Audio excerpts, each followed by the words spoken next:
आज आपण बघणार आहोत की विटामिन डी बद्दल थोडीशी माहिती घेऊयात. खूप लोकांना हा नेहमी प्रश्न असतो की माझं विटामिन डी कमी आहे. इंडियामध्ये तसंही बऱ्याच लोकांचं विटामिन डी हे कमी स्टेजमध्येच आहे. कारण आपली जी काही मापनशक्ती आहे ही इतर देशांच्या रिसर्चवरून ठरवलेली आहे.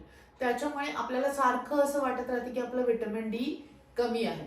पण ठीक आहे, आपलं विटामिन डी कमी आहे त्याची कारणं काय आहेत, त्याच्यासाठी आपण काय करू शकतो हे आपण बघूयात. म्हणजे आपण आपल्याला कुठल्या स्केलमध्ये बसवतो हे पण आपल्याला कळेल.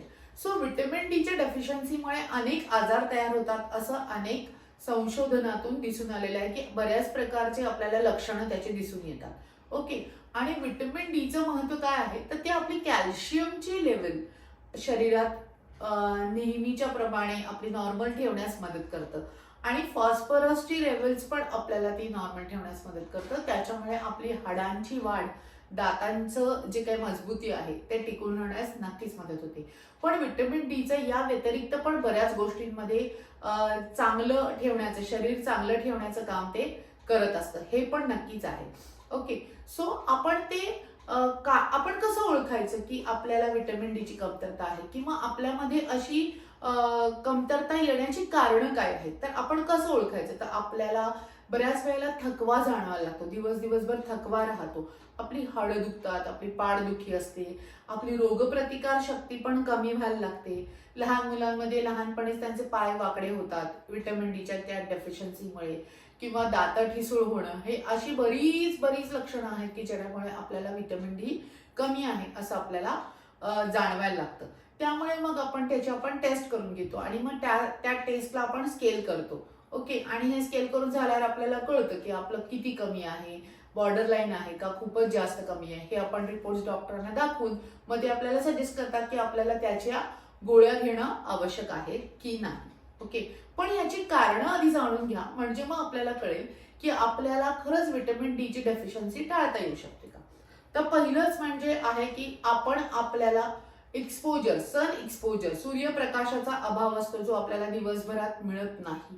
कारण आपली जी कामं आहेत ही आत म्हणजे सगळ्या बाजूनी जिथे सूर्यप्रकाश येते, ऑफिस असतील किंवा आपण घरात वर्किंग करत असेल, तर आपल्याला दिवसभर त्या सूर्यप्रकाशाचं दर्शनच होत नाही.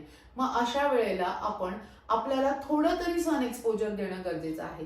साधारणपणे एक सकाळी 9-10च्या वेळेनुसार ते साधारण 12-1 पर्यंत स्वतःला निदान 10 मिनिटं तरी 10 ते 15 मिनिटं तरी सन एक्सपोजरचा प्रयत्न करा. आता पातळ कपडे घालून ते घेतलं तर त्याचा अजून जास्त उपयोग होतो. अगदीच पूर्णपणे स्वतःला कपड्यांनी झाकून घेतलं तर तो पण प्रश्न तयार होतो. बायकांच्या बाबतीत थोडंसं हा आपल्याला एक इश्यू आहे की तो आपल्याला मिनिमम याच्यामध्ये करायचा. पुरुषांना शक्य आहे की एक पातळ बनियन घातलं, हाफ चड्डी घातली तरी तुमचं काम होऊन जातं. ओके. सो हा पण एक विचार लक्षात ठेवा की दिवसभर आपण सन एक्सपोजरच होऊ देत नाही. किंवा आपल्याला आता स्किनच्या खूप काळजीमुळे सनस्क्रीनचा वापर वाढायला लागलेला आहे. शिवाय आपण पूर्ण दिवसभर झाकलेले कपडे पण आपले दिवसभर रंगात असतात, जेणेकरून आपल्याला तो डायरेक्ट सन एक्सपोजर होत नाही. शिवाय पोल्युशन, एअर पोल्युशन हा पण खूप मोठा इश्यू आहे. आणि ओबेसिटी सारख्या कंडिशन मध्ये सुद्धा विटामिन डीचं आपल्याला प्रमाण कमी होत आहे असं लक्षात येतं. कारण विटामिन डी हे फॅट सोल्युबल विटामिन आहे, त्याच्यामुळे ओबेसिटीमध्ये आपले फॅट वाढतं. सो ते विटामिन डी तिकडे शोषून घेतलं तर तुमच्या ब्लडमध्ये ते कमी दिसतं. आणि म्हणूनच जेव्हा आपण वजन कमी करतो तेव्हा आपलं विटामिन डी पण आपल्याला बऱ्याच वेळेला वाढलेलं दिसतं. असे आपले बरेच पेशंट आहेत. शिवाय लिव्हर डिसीज असेल, किडनी डिसीज असेल किंवा काही डायजेस्टिव्ह इश्यू असतील, त्याच्यामध्ये पण विटामिन डीच्या ऍब्झॉर्प्शन मध्ये आपल्याला प्रॉब्लेम येऊ शकतो.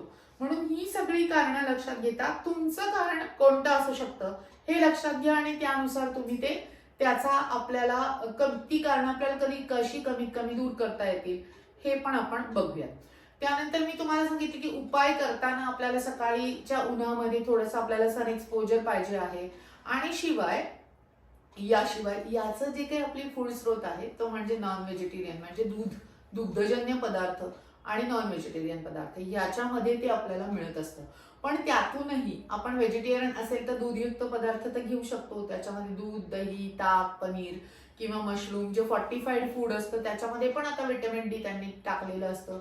त्याच्यानंतर तीळ आहे, नंतर अळशीच्या बिया आहेत, किंवा आपण म्हणतो की फॉर्टिफाईड सिरियल्स आहेत, सोया मिल्क आहे, किंवा तूप तूप खाणं आपल्याला अतिशय गरजेचं आहे, कारण विटॅमिन डी जर का ॲब्झॉर्ब व्हायचं असेल तर आपल्याला कुठलं तरी फॅटी मटेरियल लागतं, कारण ते फॅट सोल्युबल आहे. त्याच्यामुळे रोज 1 ते 2 चमचे तूप, जर तुम्हाला बाकी काही इश्यू नसतील तर नक्कीच घेण्यास आपल्याला फायदा होऊ शकतो. बदाम, अक्रोड सारखे ड्रायफ्रुट्स, त्याच्यामध्ये आपल्याला चांगल्या प्रकारचं फॅट मिळतं, जे विटॅमिन डीच्या ॲब्झॉर्प्शनला पण आपल्याला मदत करू शकतं. अशा प्रकारचं खाणं जर का आपण घेतलं तर विटॅमिन डीची कमतरता आपल्याला नक्कीच कमी होण्यास मदत मिळणार आहे. प्रत्येकाचे डोस ठरलेले आहेत, त्याप्रमाणे तुमचे डॉक्टर्स तुम्हाला सांगू शकतात, किंवा आहार तज्ज्ञांचा सल्ला घेतला तर आपण पण बाकीच्या उपायांवरती तुमचा आहार सुधारून विटॅमिन डीची कमतरता ही नेहमी कमी करू शकतो.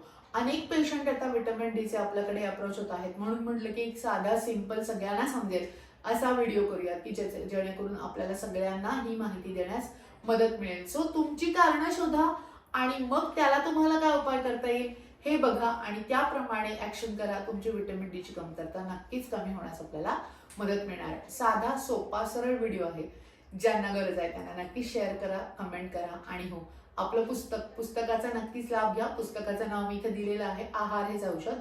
दुसरं पुस्तक पण आता येऊ घालणार आहे, त्याची मी नक्कीच लवकरच अनाउन्समेंट करणार आहे.